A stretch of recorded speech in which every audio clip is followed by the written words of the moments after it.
байдаг бас ерөөсөө юм өргүүлдэг юм тийм. Тэр одоос гар хорооны өдөр чинь гэдэг энэ тэр ус мас ахуулдаг ч юм уу. Тийм. Тэр хүнд хүчээр ажиллаас бас нэг зайлс хийсэн байх та. Бод бас энэ тал дээр яриул тээ. Миний хувьд бол бас ондоо. Би ч бас 4 байхтай доороо нэг охин дүүтэй бас нэг намайг жоохон байх ч юм уу тий тэр ч одоо бас нөгөө ах нарын нэг сургаалаар бас их явчихсан.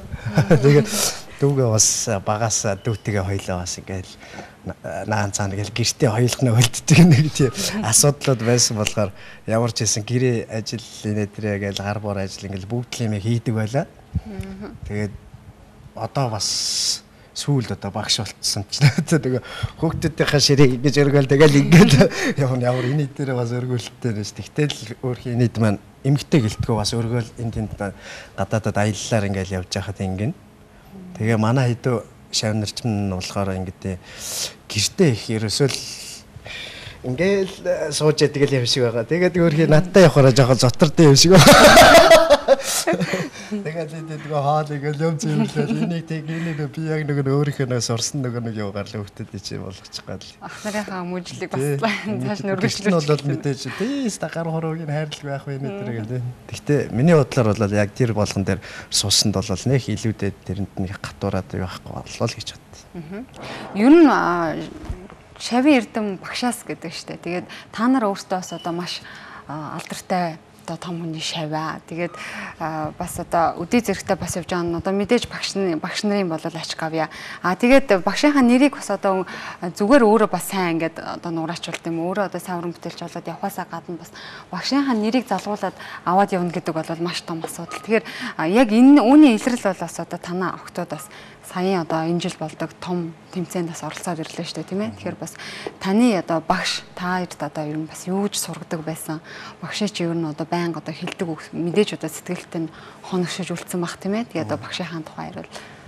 Тий бидний багш чинь одоо ер нь бол тийм нөгөө агаараар сургадаг юм байсан шүү дээ ерөөсөө тий. Будаа чи тэгээ гэл тэр чин жоохон тэгчижтэй гэл ерөөсө зүгээр л нэг тэгэл нэг жоохон нэг агаараар мессеж өгөнгөт л ерөөсө тэр чин одоо үе одоо баг хичнээн одоо задуулчнуудаас нь ташуурталтаас илүү биднэрт аягүй тэгж маш мундаг тусдаг байсан. Бид нар багшигаа уурлуулахгүйгээр тэгж хэлүүлсэндээ бид нар маш их багшаа хүндэлдэг байсан.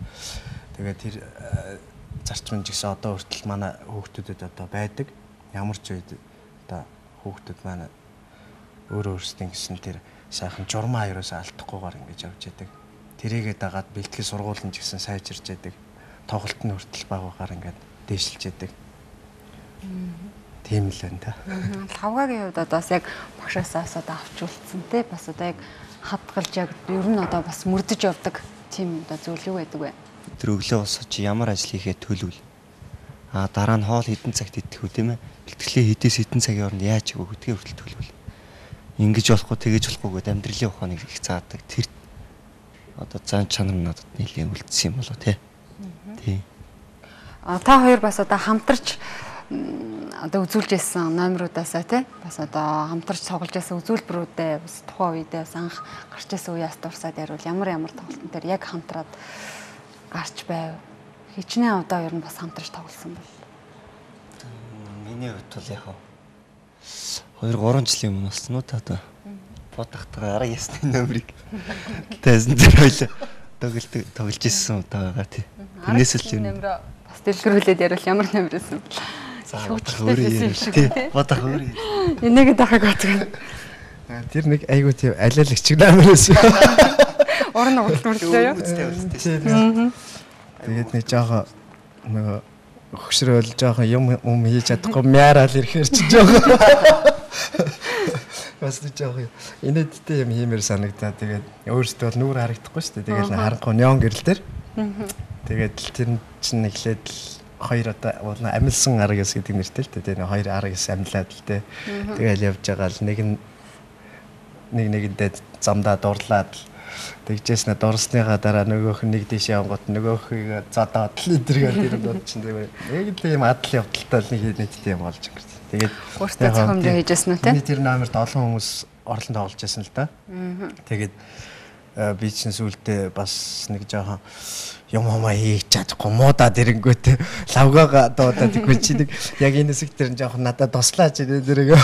Тэгээ битгаар чи бүр ингээд нийлээд байсан чи бүр л ерөөсөө тэгэл ачим болж байгаа юм чи тэгэл хүмүүс ерөөсөө эхлэхтэн л инээ тэгэл дуусна инээсээр гал дуусдаг тийм инээдмийн шахах номер юм. Номерод дуусаал ороод ихэд л амар амсгат сурчдаг байхгүй. Ягаад тэгэхээр ойролцоогоор 7-8 минутын номерыг өстө зогсолтгүй хөдөлж байгаа юм чинь ингээл чичрээл тийм ээ. Арагс нэг тогон зохиолсон юм шиг. Яг тэгж чичирч хөдөлгөөн юу нэг хүн хүрдэг эффекттэй номер байсан л та тийм. Ер нь одоо уран нууралт ер нь их ачаалттай ажил баг тийм ээ. Одоо бэлтгэл сургалт бол маш хүнд одоо бас төвчээр одоо хатуужил шаардсан. Ер нь бол уран нууралтыг би бол одоо эр зоригийн урлаг гэж одоо нэрлэж байгаа шүү дээ. Ер нь гэхдээ төвчээр хатуужлаа. Эр зориго. За бас ч тийм бас байгаа шүү. Яг гэвэл одоо манай хүүхдүүд шавнарын одоо зурагч нарын хамгийн айдаг юм бол ерөөсөө сонголт штэ. Тэгээд ер нь сонголттой байхад энийг бол бүх уран нуурачдаас хэлхэл ах л та. Циркийн ч гэсэн хэлэндээ тий. Тэр мундаг юмыг татуулаад тийм ээ тэр одоо юм сонгогдож байхад ингээл мундаг зориг гаргаад чимээгүй ингээл сууж ийн гэдэг чинь бас л тий. Асар их зориг төвчээр тэгэл тэр ч одоо нэг ясандаа бас нэг яргалгаанд орж байгаадаа ялгаа явах юм тий. Тэгээ яг нөгөө байглаасаа уян төрсэн тий уян налархаа төрсэн хүүхдүүд бол тэрэн дээр бол ямар ч юу байхгүй л тий. Тэгээ бас нэг нөгөө нэг дуртай хөдөлмөрч хүүхдүүд гэж бас байна штэ тий. Тэднийг бол үнэлж хэлэхэд үнэхээр бааршгүй нэрэ. Бараг байглаасаа заяасан залхуу хүүхдээс илүү хөдөлмөрч хүүхд нь хамаагүй илүү 1-2 жилийн дараа ингээд өсөд гараад ирдэг. Ер нь одоо яг хэдэн хугацааны дараа тэр их одоо нэг өвдөлттэй тэр мэдрэмж ер нь байхгүй болдог бай. За тэр өөрөө хүүхдийн нэг уян хатуу байдлаас шалтгаална. Тэгэл жоохон хатуунууд нь тэгэл нэг хэдэн сар сайхан уухгүй бэлтгэх хэрэгтэй л дээ. Тэгэл жоохон нэг шахуулчаад зүгтаагаал алга болж явж байгаа л эргүүт нөгөөх нь ямар ч үр дүнгүү тэгэл ингээд. Тэгээ шахуулан дээр чинь хэд хоног амраан дахиад жоохон шахан тийм ээ.